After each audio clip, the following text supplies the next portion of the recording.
तो आपको इस वीडियो में खुशामदीद कहते हैं। इस वीडियो में जो उर्दू के अहम तरीन MCQs हैं वो आज हम पढ़ेंगे। पहला सवाल है, शायरी के कौन से दौर में हिंदी अल्फाज मुस्तआमल थे?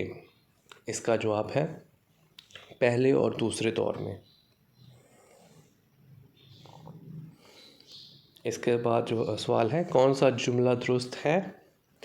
इसका आंसर है वो आए दिन ख़बरों में रहता है।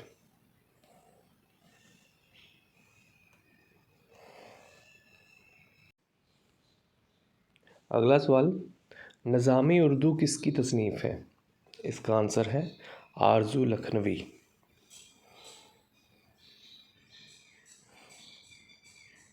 रियायत लफ्ज़ी से क्या मुराद है?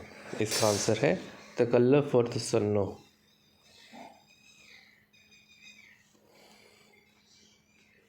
और इस वीडियो का आखिरी सवाल है जुस्तजू के खूब से है खूब तर कहाँ, अब ठहरती है देखिए जाकर नज़र कहाँ।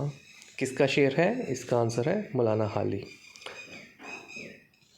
तो दोस्तों, इस वीडियो में इतना ही। मज़ीद वीडियोस देखने और सुनने के लिए इस चैनल को सब्सक्राइब करें। Thank you.